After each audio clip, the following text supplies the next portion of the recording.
ನಮಸ್ಕಾರ ಗೆಳೆಯರೆ, ತಮ್ಗೆಲ್ರಿಗೂ ಪ್ರಚಾ ಇನ್ಫೋ ಚಾನೆಲ್ಗೆ ಸ್ವಾಗತ. ಗೆಳೆಯರೆ, ಹಿಂದೂ ಮಹಾಸಾಗರದಲ್ಲಿ ಈಗ ಹೊಸದೊಂದು ಸಂಚಲನ ಶುರುವಾಗಿದೆ.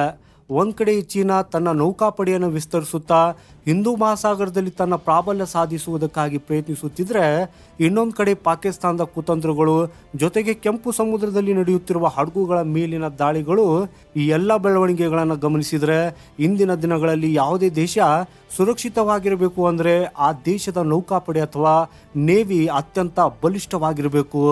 ಹಾಗೂ ಭಾರತಕ್ಕೆ ವಿಷಯ ಚೆನ್ನಾಗಿ ಗೊತ್ತಿದೆ. ಹಾಗಾಗಿ ಭಾರತೀಯ ನೌಕಾಪಡೆ ತನ್ನ ಶಕ್ತಿಯನ್ನು ಈಗ ಒಂದು ಹೊಸ ಮಟ್ಟಕ್ಕೆ ಕೊಂಡೊಯ್ಯುವುದಕ್ಕಾಗಿ ಸಜ್ಜಾಗಿದೆ. ಹೌದು ಗೆಳೆಯರೆ, ಏಪ್ರಿಲ್ 3ರಂದು ಭಾರತೀಯ ನೌಕಾಪಡೆ ತನ್ನ ಹೊಸ ಮತ್ತು ಅತ್ಯಂತ ಮಾರಕವಾದ ಸ್ಟೆಲ್ತ್ ಫ್ರಿಗೇಟ್ INS ತಾರಾಗಿರಿಯನ್ನು ಅಧಿಕೃತವಾಗಿ ಕಮಿಷನ್ ಮಾಡಲಿದೆ, ಅಂದರೆ ನೌಕಾಪಡೆಗೆ ಸೇರ್ಪಡೆಗೊಳಿಸಲಿದೆ. ಹಾಗೂ ಇದು ಕೇವಲ ಒಂದು ಯುದ್ಧ ನೌಕೆಯಲ್ಲ, ಬದಲಾಗಿ ಇಡೀ ಜಗತ್ತಿಗೆ, ಅದರಲ್ಲೂ ವಿಶೇಷವಾಗಿ ನಮ್ಮ ಶತ್ರು ದೇಶಗಳಿಗೆ ಭಾರತ ನೀಡ್ತಾ ಇರುವ ದೊಡ್ಡ ಎಚ್ಚರಿಕೆ.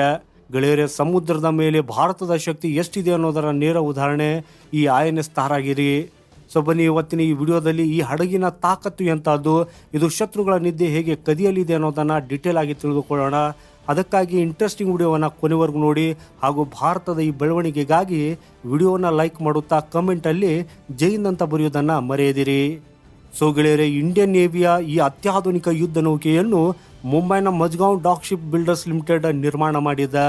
ಹಾಗೂ ಇದು ನೀಲಗಿರಿ ಕ್ಲಾಸ್ ಅಂದರೆ ಪ್ರಾಜೆಕ್ಟ್ 70 ಅಡಿಯಲ್ಲಿ ನಿರ್ಮಾಣವಾದ 4ನೇ ಫ್ರಿಗೇಟ್ ಆಗಿದೆ. ಪ್ರಾಜೆಕ್ಟ್ 70 ಅಡಿಯಲ್ಲಿ ಭಾರತವು ಸಂಪೂರ್ಣವಾಗಿ ಆಧುನಿಕ ಯುದ್ಧದ ಅಗತ್ಯಗಳನ್ನು ಗಮನದಲ್ಲಿಟ್ಟುಕೊಂಡು ಈ ಹಡಗುಗಳನ್ನು ಡಿಸೈನ್ ಮಾಡ್ತಾ ಇದೆ. ಸೊ ಈಗ ಇದರ ಗಾತ್ರದ ಬಗ್ಗೆ ಹೇಳಬೇಕಂದ್ರೆ, ಇದು ಬರೋಬ್ಬರಿ 149 ಮೀಟರ್ ಉದ್ದವಿದ್ದು ಇದರ ತೂಕ ಸುಮಾರು 6670 ಟನ್ಗಳು.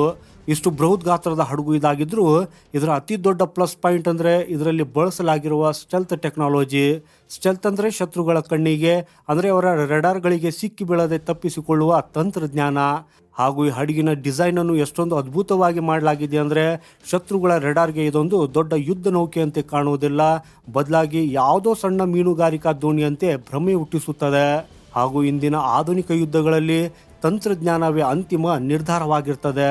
ಹಾಗಾಗಿ ಶತ್ರುಗಳ ಕಣ್ಣಿಗೆ ಮಣ್ಣೆರಚಿ ಅವರ ಬಳಿ ಸುಳಿದು ದಾಳಿ ಮಾಡುವ ಈ ಸಾಮರ್ಥ್ಯ ಭಾರತೀಯ ನೌಕಾಪಡೆಗೆ ಒಂದು ದೊಡ್ಡ ಗೇಮ್ ಚೇಂಜರ್ ಆಗಲಿದೆ.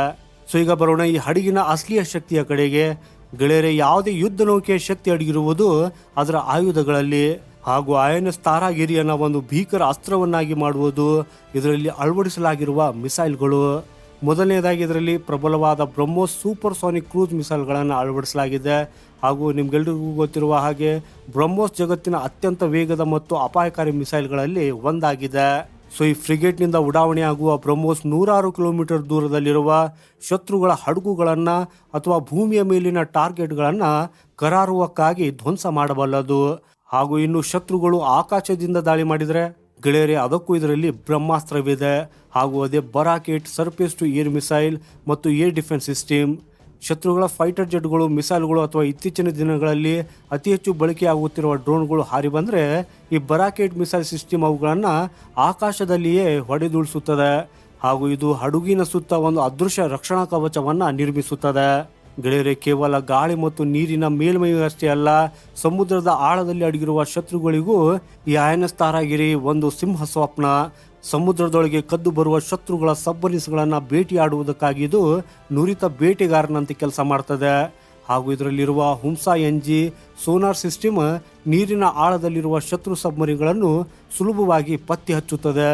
ಸೊ ಒಮ್ಮೆ ಪತ್ತೆಯಾದ ಮೇಲೆ ವರುಣಾಸ್ತ್ರ, ಹೆವಿ ವೇಟ್ ಟಾರ್ಪಿಡೋ ಮತ್ತು RBU 6000 ರಾಕೆಟ್ ಲಾಂಚರ್ಗಳು ಆ ಸಬ್ಮರೀನ್ಗಳನ್ನು ಚೂರು ಚೂರು ಮಾಡ್ತಾವೆ. ಅಂದರೆ ಗಾಳಿ, ಮೇಲ್ಮೈ ಮತ್ತು ಸಮುದ್ರದ ಆಳ, ಹೀಗೆ 3 ದಿಕ್ಕುಗಳಲ್ಲಿ ಏಕಕಾಲಕ್ಕೆ ಹೋರಾಡುವ ಸಾಮರ್ಥ್ಯ ಈ ಹಡಗಿಗಿದೆ. ಸೊ ಇವೆಲ್ಲವನ್ನು ನಿಯಂತ್ರಿಸುವುದಕ್ಕಾಗಿ ಇದರಲ್ಲಿ ಕಾಂಬ್ಯಾಟ್ ಮ್ಯಾನೇಜ್ಮೆಂಟ್ ಸಿಸ್ಟಮ್ ಅನ್ನೋ ಅತ್ಯಾಧುನಿಕ ತಂತ್ರಜ್ಞಾನವಿದೆ. ಯುದ್ಧದ ಸಮಯದಲ್ಲಿ ಯಾವ ಸೆನ್ಸರ್ ಏನು ಮಾಹಿತಿ ನೀಡ್ತಾ ಇದೆ, ಯಾವ ಆಯುಧವನ್ನು ಬಳಸಬೇಕು ಎಂಬೆಲ್ಲ ನಿರ್ಧಾರಗಳನ್ನು ಇದು ಮಿಂಚಿನ ವೇಗದಲ್ಲಿ ತೆಗೆದುಕೊಳ್ಳುವುದಕ್ಕೆ ಸಹಾಯ ಮಾಡ್ತದೆ. ಸೊ ಇದೇ ಕಾರಣಕ್ಕೆ INS ತಾರಾಗಿರಿಯನ್ನು ಮಲ್ಟಿ ಡೈಮೆನ್ಷನಲ್ ವಾರ್ಫೇರ್ ಮೆಷಿನ್ ಅಂತ ಕರೆಯಲಾಗ್ತಾ ಇದೆ. ಸೊ ಗೆಳೆಯರೆ, ಇವತ್ತು ಜಗತ್ತಿನ ಹಲವು ಭಾಗಗಳಲ್ಲಿ ಯುದ್ಧದ ಕಾರ್ಮೋಡಗಳು ಕವಿದಿವೆ. ಪಶ್ಚಿಮ ಏಷ್ಯಾ ಇರಬಹುದು ಅಥವಾ ಇಂಡೋ ಪೆಸಿಫಿಕ್ ವಲಯವಿರಬಹುದು, ಎಲ್ಲೆಡೆ ಉದ್ವಿಗ್ನತೆ ಪರಿಸ್ಥಿತಿ ಇದೆ. ಸೊ ಇಂಥ ಸಮಯದಲ್ಲಿ ಭಾರತ ತನ್ನ ವ್ಯಾಪಾರ ಮಾರ್ಗಗಳನ್ನು ಮತ್ತು ತನ್ನ ಕರಾವಳಿ ಗಡಿಗಳನ್ನು ಸುರಕ್ಷಿತವಾಗಿಟ್ಟುಕೊಳ್ಳುವುದು ಬಹಳ ಮುಖ್ಯ. ಐಎನ್ಎಸ್ ತಾರಾಗಿರಿ ಈ ಕೆಲಸವನ್ನು ಅತ್ಯಂತ ಸಮರ್ಥವಾಗಿ ಮಾಡಲಿದೆ. ಹಾಗೂ ಇದು ಕೇವಲ ಯುದ್ಧಕ್ಕಷ್ಟೇ ಸೀಮಿತವಲ್ಲ. ನೈಸರ್ಗಿಕ ವಿಕೋಪಗಳು ಬಂದಾಗ ಮಾನವೀಯ ನೆರವು ಅಂದರೆ ಹ್ಯುಮ್ಯಾನಿಟೇರಿಯನ್ ಏಡ್, ರಕ್ಷಣಾ ಕಾರ್ಯಾಚರಣೆಗಳು ಅಂದರೆ ಡಿಸಾಸ್ಟರ್ ರಿಲೀಫ್, ಕಡಲುಗಳ್ಳರ ವಿರುದ್ಧದ ಕಾರ್ಯಾಚರಣೆ ಮತ್ತು ಅಂತಾರಾಷ್ಟ್ರೀಯ ಮಿಷನ್ಗಳಲ್ಲೂ ಇದು ಪ್ರಮುಖ ಪಾತ್ರ ವಹಿಸಲಿದೆ. ಹಾಗೂ ಇದರ ರೇಂಜ್ ಬರೋಬ್ಬರಿ 5500 ನಾಟಿಕಲ್ ಮೈಲುಗಳು ಮತ್ತು ಇದರ ವೇಗ 28 ನಾಟ್ಸ್ಗಿಂತ ಹೆಚ್ಚಿದೆ. ಅಂದರೆ ಒಮ್ಮೆ ಇಂಧನ ತುಂಬಿಸಿಕೊಂಡ್ರೆ ಇದು ದೀರ್ಘಕಾಲದವರೆಗೆ ಸಮುದ್ರದ ಮಧ್ಯದಲ್ಲಿಯೇ ನಿಂತು ಕಾವಲು ಕಾಯಬಲ್ಲದು.